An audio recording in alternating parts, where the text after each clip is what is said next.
Bonjour et bienvenue dans ce nouvel épisode de podcast où je vais vous parler de ma dernière retraite en silence de 10 jours. C'est que c'était vraiment incroyable et j'en ai fait des retraites, des retraites courtes, des retraites longues et souvent je revenais un petit peu hypothéquée, ça arrive, je vous en parlerai. Euh, Même si je sais que c'est évidemment pour le mieux, à moyen terme, je vous en reparlerai aussi. Mais là, cette fois-ci, j'ai eu la chance d'avoir un moment véritablement incroyable. Et je ne vais pas m'étendre sur le côté incroyable, je vais en parler. Mais en fait, j'avais envie de vous parler généralement des retraites. Je vous ai demandé justement sur les réseaux sociaux si vous aviez des questions. Donc on va parler de plusieurs aspects par rapport à ce style de retraite longue, type Vipassana, même si moi je ne fais pas des Vipassana en tant que tel, ça ressemble. Je vais vous parler de l'organisation, des différents types de méditation. Je vais parler des retraites en général et que chaque retraite est différente. La question de la transformation et c'est ça, notamment pendant et après. Donc, c'est des questions que j'ai récoltées de vous sur les réseaux sociaux.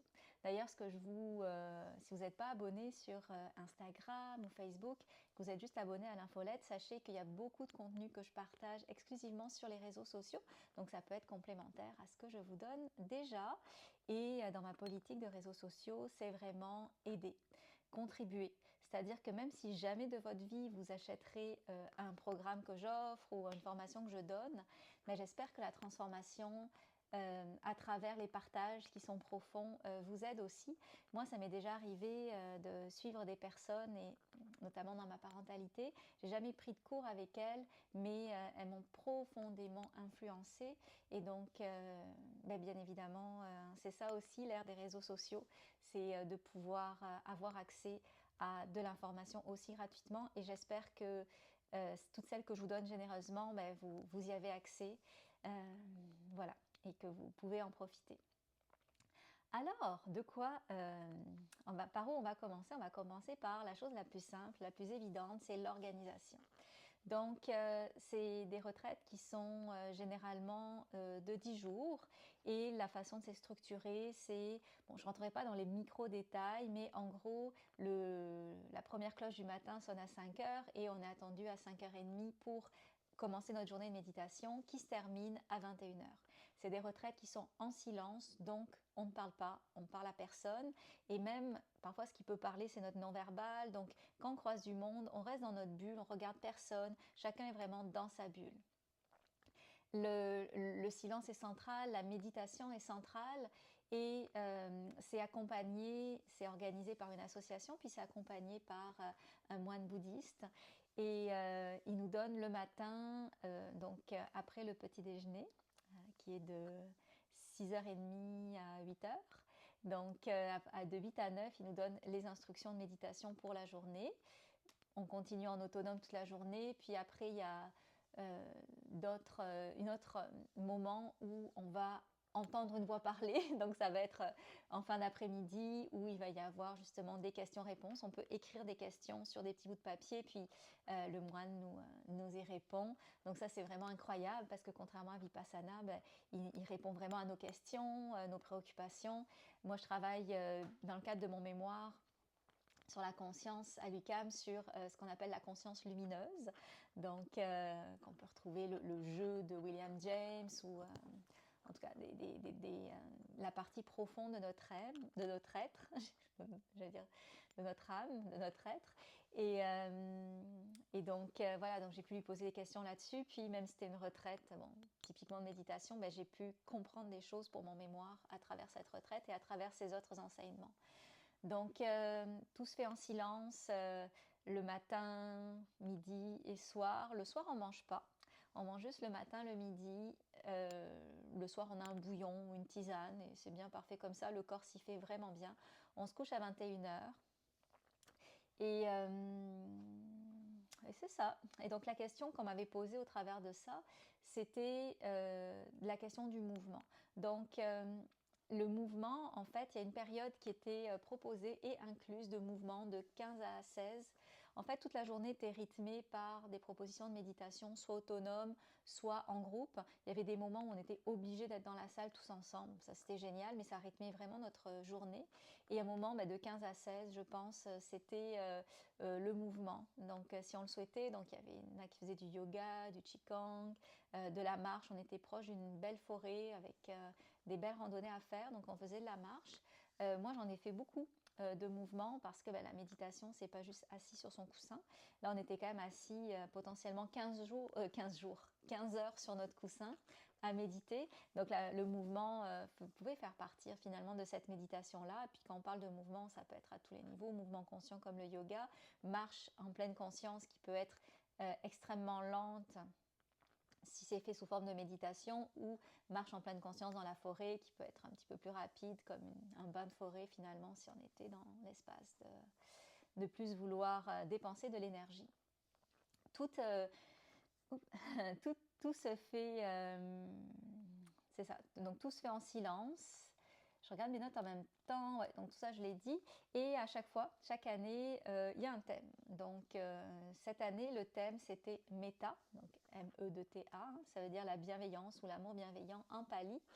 Et c'est vraiment un thème central parce qu'au-delà du thème qu'on nous donne, il y a toujours aussi, dans chaque retraite, même quand le thème est totalement différent que Metta, une partie de la journée qui est consacrée justement à l'amour bienveillant et à la méditation sur l'amour bienveillant.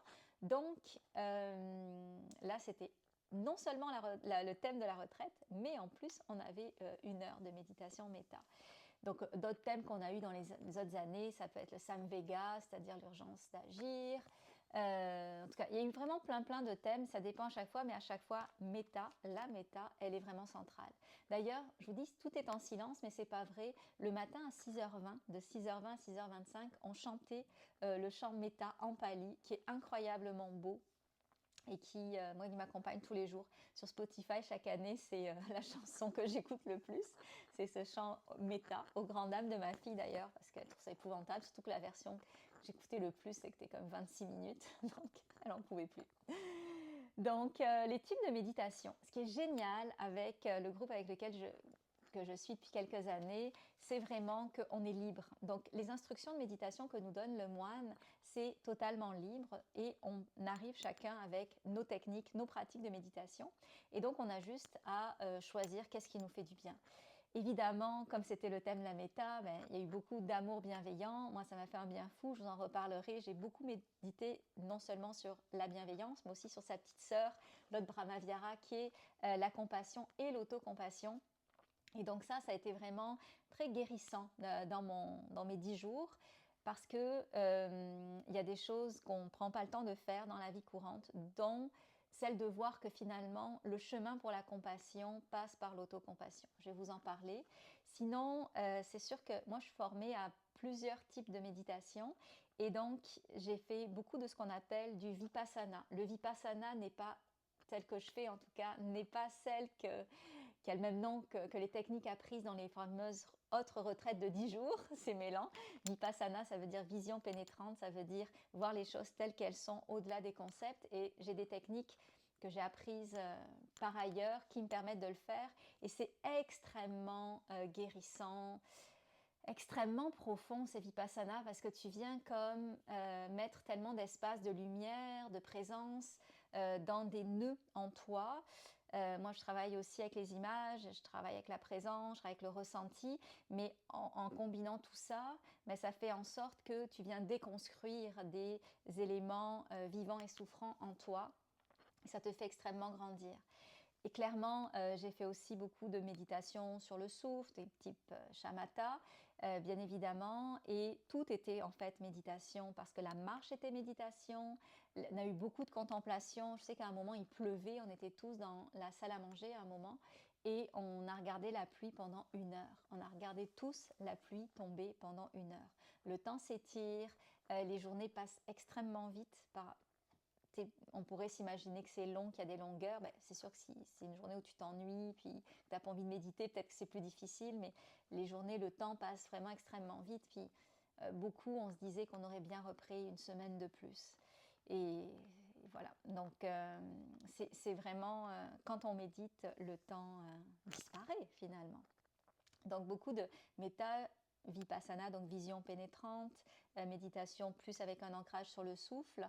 Mais ce que j'ai vraiment aimé dans cette... manger aussi en pleine conscience, je ne vais pas parler de ça, mais c'est un highlight pour moi, c'est que le chef que l'association engage, c'est un chef extraordinaire. Donc on mange vegan, ben pas vegan, non, parce qu'il y a eu des œufs une fois. Mais en tout cas, ceux qui veulent manger vegan mangent vegan et c'est végétarien. Vraiment, il n'y a pas de viande, il n'y a pas de poisson, évidemment. C'est sans produits laitiers, c'est sans gluten. Moi, j'ai fait aussi la plupart du temps sans sucre et sans café. Donc, c'était vraiment une hygiène de vie vraiment incroyable qui contribue beaucoup justement à la clarté mentale. Toutes les tisanes aussi que je prenais, c'était des tisanes qui étaient, comment dire, qui favorisait en plus le calme pour l'endormissement ou autre. Donc ça me mettait vraiment dans un état très très très profond. Et donc voilà, donc tout était méditatif. Mais moi, ce que j'ai eu, la révélation que j'ai eue pendant cette retraite, c'est que au-delà de la méditation formelle et informelle, donc formelle sur son coussin, informelle, bon, plus dans la vie courante, mais j'ai découvert grâce aux enseignements et avec les liens que j'ai pu faire sur d'autres choses que j'avais lues, une troisième voie finalement, une méditation qui était ni formelle ni informelle, mais qui était un entre-deux et qui nous permet finalement de méditer aussi dans le feu de l'action. Donc ça, je vais vraiment m'y pencher dans les prochaines semaines pour créer un cours là-dessus et le rajouter dans la formation de professeur de méditation pour septembre. D'ailleurs, petite parenthèse, si la formation de professeur de méditation vous intéresse, je pense qu'il reste 8 places pour septembre. 8 places pour le cours qui est en direct. Vous pouvez aussi le suivre en différé si vous le souhaitez, mais c'est toujours le fun en direct si vous pouvez être disponible les vendredis matin. Et donc, c'est ça, c'est vraiment des choses, c'est tout ce que j'ai appris cette année, notamment avec mon mémoire, mais aussi dernièrement avec la retraite. Je vais le glisser dans la formation de professeur en méditation parce que je pense vraiment que ça peut aider et que ça peut aider ce que j'appelle les OSP 21, les Occidentaux stressés et pressés du 21e siècle. Donc voilà, c'est la sagesse bouddhiste ancestrale d'il y a 2000 ans nous aide au quotidien. Quand on parle de méditation, c'est aussi important dans ces retraites-là de choisir son type de méditation en fonction du moment de la journée. Moi, je sais que si je fais des méditations trop profondes le soir, de 7 à 9, c'était les dernières méditations, trop profonde, ça m'empêchait de dormir. Donc quand je faisais des méditations d'absorption de 7 à 9 le soir, ben, je ne m'endormais pas avant 1h du matin parce que j'étais comme revigorée. Donc le soir, je faisais vraiment attention de faire des méditations qu'on appelle plus périphériques pour ne pas rentrer dans finalement une forme de méditation qui serait un équivalent du sommeil profond puis qui allait pourrir le début de ma nuit pour la suite. Et ça, je me suis fait prendre 1 ou 2 fois. Donc après, je faisais vraiment attention. Puis je pense que le plus pénible, entre guillemets, c'était vraiment ce 7 à 9 où je ne pouvais pas méditer vraiment comme je voulais parce que je voulais préserver ma nuit. Et je trouvais ça un peu long. Le 7 à 9, je trouvais ça un peu long, surtout qu'on devait être ensemble de 8h30 à 9h. Donc, tu sais, avant, les années précédentes, c'était pas un moment obligatoire. Donc, tu sais, j'allais me coucher plus tôt. J'étais un peu plus rebelle pour ça, mais cette année, c'était obligatoire. Donc, j'étais là. J'étais là jusqu'au bout. Comme je vous dis, chaque retraite est différente. Ça, c'est vraiment évident. J'ai eu des retraites très, très calmes. J'ai eu des retraites très, très agitées. J'ai eu des retraites vraiment incroyables comme celle-ci. J'ai eu des retraites où c'était, bon, pas transcendant, c'était bof, mais c'était bien et je voyais quand même les bénéfices. Je fais des retraites vraiment de toute durée, bon, évidemment de 1 jour, de 3 jours, de 4 jours, de 5 jours, de 7 jours, de 8 jours, de 10 jours. Donc vraiment tout a son avantage, mais c'est vrai que les retraites longues, ça a l'avantage finalement de nous permettre d'aller visiter des espaces que on visite pas, et même si on a eu, en tout cas pas cette fois-ci, mais à d'autres moments, parfois j'avais des mauvaises journées, mais à d'autres moments j'avais des bonnes journées. Cette fois-ci, c'est vrai que j'ai eu que des bonnes journées. Je pense pas qu'il y ait une fois où je me suis dit, je savais même plus quel jour on était. Ils nous l'inscrivaient heureusement le matin, mais je savais même plus quel jour on était. C'est ça, c'était vraiment incroyable. Et en fait, là où je voulais en venir, c'est un peu, comment dire, c'est pas la bonne chose de dire « Oh, c'était une bonne retraite. Oh, c'était une mauvaise retraite. Oh, c'était incroyable. » C'est tellement pas le bon vocabulaire parce que, je vous donne un exemple. Je pense que c'était en 2023. Ben oui, en 2023, donc moi j'ai perdu mon père le 30 octobre 2023 et j'ai fait une retraite en mai 2023, donc 6 mois après. Et là, c'était une retraite, on peut dire, pas mal agitée. Très, très, très, très, très, très agitée. C'est dans un centre aussi où il y avait du bruit, ben, le sol craquait. Donc moi, ça ne m'aidait pas dans l'absorption. Mais pas d'excuses. Retraite très, très agitée et donc beaucoup de souvenirs d'enfance qui remontaient, beaucoup d'agitation, beaucoup d'émotions qui remontaient et beaucoup d'images qui remontaient en lien avec l'enfance, en lien avec mon père. Et là, donc pendant vraiment 9 jours, c'était sans cesse finalement quelque chose qui... Je sentais qu'il y avait comme quelque chose qui ressortait, qui me traversait, mais en me traversant, en voulant sortir, en se libérant finalement, toutes ces choses, ces souvenirs, ces images, ces ressentis, ces émotions, ben, finalement, elles venaient perturber la quiétude que j'essayais d'acquérir en méditation. Mais voyez-vous, tout ça, c'était en lien avec mon père. Je ne savais pas que j'allais le perdre 6 mois après. Mais il y a eu de la colère qui est sortie.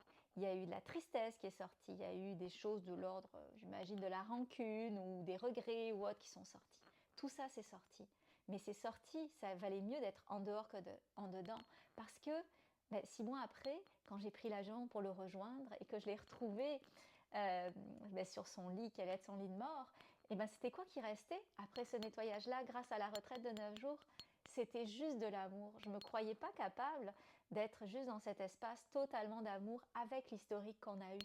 Alors que c'est ça qui a été le cas grâce à la retraite que j'ai qualifiée d'agitée. J'ai même fait un podcast là-dessus. Ouh là là, c'était une retraite difficile. Oh là là.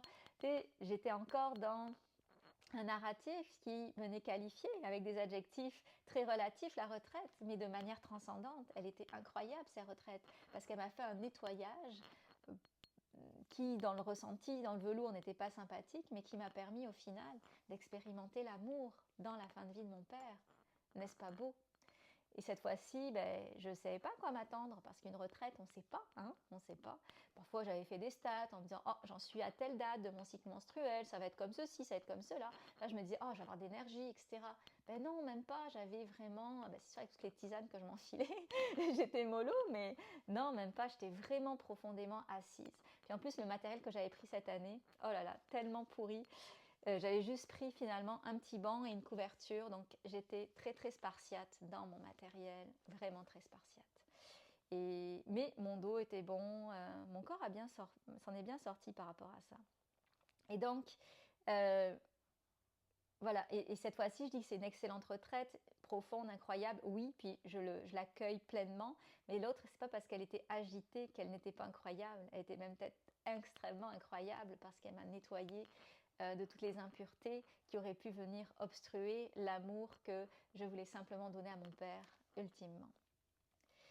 C'est sûr que pendant la retraite, la transformation est incroyable. Bon, c'est le mot du jour, hein, incroyable.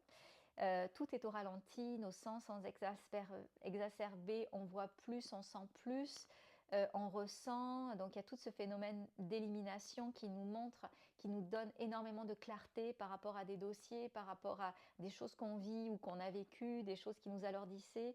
Et donc la nature, c'est comme si la nature...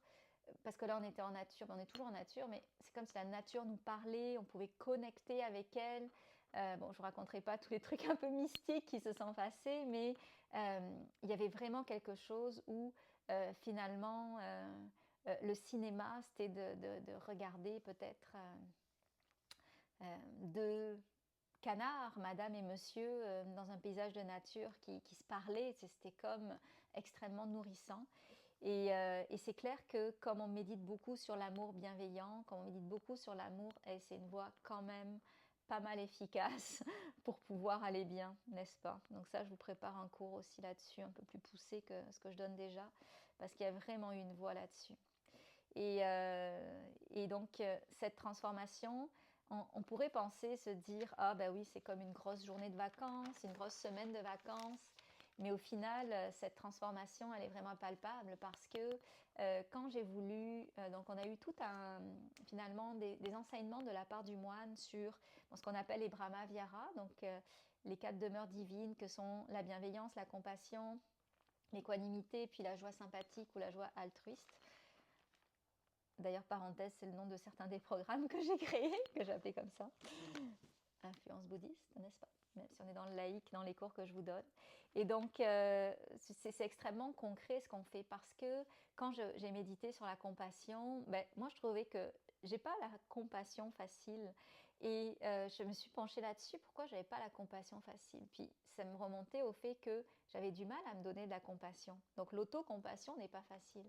Mais donc ce que j'ai fait, c'est que j'ai médité un après-midi sur l'autocompassion. Puis je suis allée visiter les espaces qui faisaient blocage à cette autocompassion. Puis en les visitant, en mettant la lumière, mon attention, ma présence, le ressenti qui libère, ça a fait en sorte que j'ai compris certaines choses.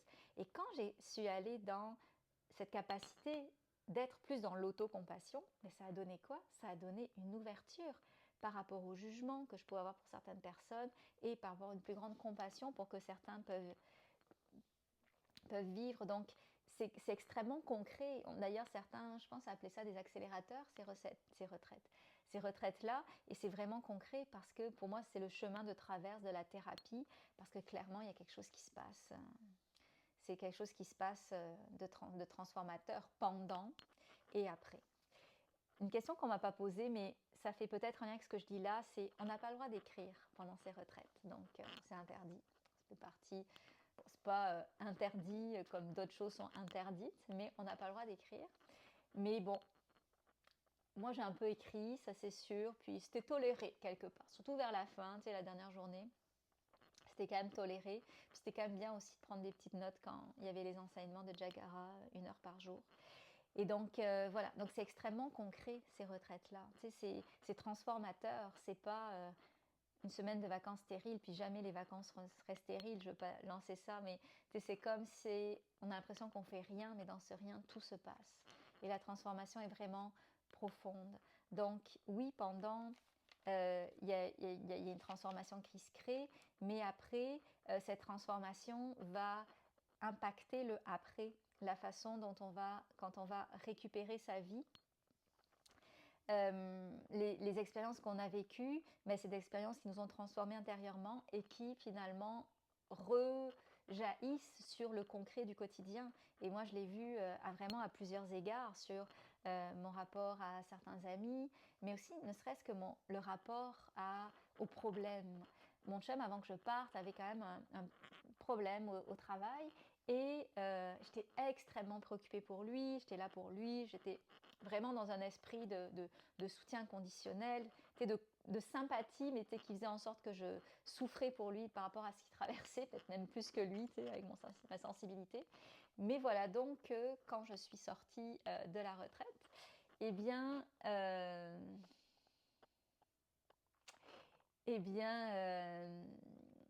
quand il m'a reparlé de son problème, j'ai vu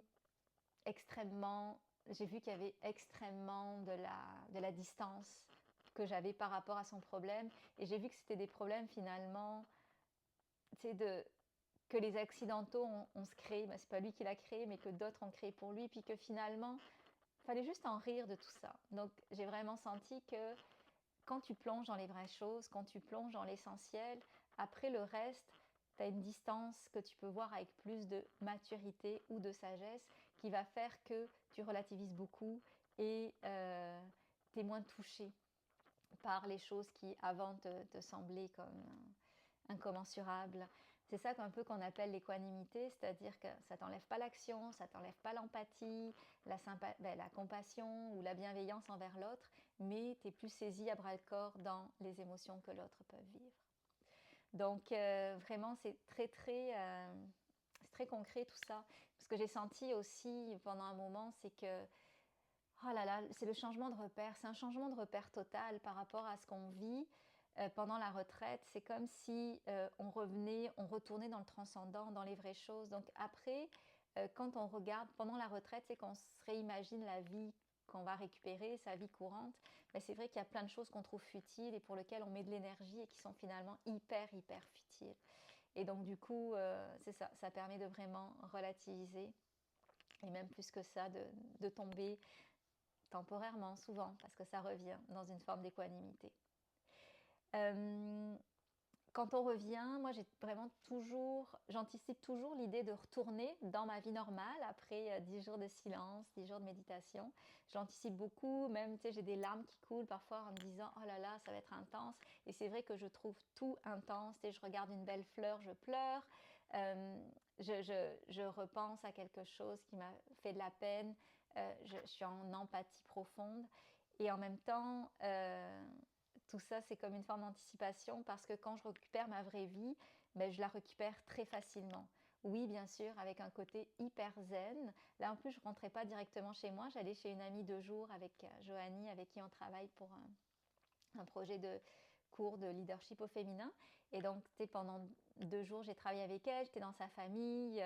Et c'est ça, j'étais pas au ralenti, j'avais toute ma tête bien au-delà. J'avais vraiment une clarté d'esprit extraordinaire. Donc, c'est relativement facile de retourner dans la vraie vie, mais les repères ont changé. Ma personnalité ne change pas. Il y a des choses qui se sont gommées parce que, bon, il y a des choses où j'aurais été hyper irritable en étant fatiguée, etc. Parce que pour moi, conduire, c'est le summum du truc qui me fatigue le plus. Mais là, même après 4 heures de voiture, je n'étais pas fatiguée, j'étais pas irritable quand malgré tout, je me suis couchée tard cette soirée-là. Donc, il y a beaucoup de choses qui changent en soi, mais notre personnalité ne change pas. Mais on se transforme tout le temps, on s'améliore sans se changer intrinsèquement dans nos couleurs, dans nos personnalités. Et finalement, la vie, bon, on dit toujours une semaine de retraite, une semaine pour revenir dans la vie courante, donc pour s'en remettre. J'ai quand même pris, après les 2 jours de travail avec Joanie, le reste de la semaine relax, mais c'était vraiment quand même assez facile et savoureux. Mais c'est vrai que je mesure la chance que j'ai aussi d'avoir une bonne santé mentale et par rapport à ça, parce que c'est sûr que ça peut hypothéquer de faire 10 jours de retraite, méditer de manière intense comme ça. Ça peut être hypothéqué, et puis je compte pas le nombre de personnes qui, par exemple, après un vipassana, ont trouvé ça extrêmement difficile, extrêmement déroutant, extrêmement perturbant, mais même plus que ça, plus que ça. Donc je ne vais pas rentrer dans ces détails-là, mais c'est vraiment gros ce qui peut se passer. Je ne sais même pas si c'est une question de santé mentale ou pas. C'est une question de structure ou de momentum. Moi, je sais qu'après avoir perdu mon père, donc je l'ai perdu, bon, admettons novembre 2023, la retraite de 10 jours de mai 2024, je ne l'ai pas faite parce que je savais que peut-être que ma structure intérieure n'était pas suffisamment costaude. Bon, il y avait aussi un petit problème de date, il ne faut pas que je l'évacue, mais en même temps, je me dis, la vie est bien faite. J'aurais peut-être pu faire un 5 jours, mais peut-être pas un 10 jours après ça. Donc, je sais la chance qu'on a de ne pas être hypothéqué. Je me surveille. Si un jour j'ai des passes un petit peu plus difficiles, je mesurerai si c'est le temps pour moi ou pas d'aller en retraite. Mais c'est sûr que, comme on dit, c'est quand tout va bien qu'on commence la méditation pour parer au moment où ça va être plus difficile. Et donc, il n'y aurait pas de problème pour que vous en fassiez une si vous méditez déjà puis que vous en sentez l'appel. Alors voilà, allez, je papote déjà depuis près de 30 minutes. Donc, merci infiniment pour votre écoute. Comme je vous le disais, on a il reste une petite 8 places pour la formation de professeur méditation qui commence en septembre. C'est bien excitant tout ça. Et il y a plein de belles choses qui s'en viennent avec l'ADB. Je ne peux pas vous faire la liste. Si ça vous intéresse, vous le suivrez, vous m'écrirez. Mais je vous remercie beaucoup de m'avoir écouté jusque-là et je vous dis à bientôt.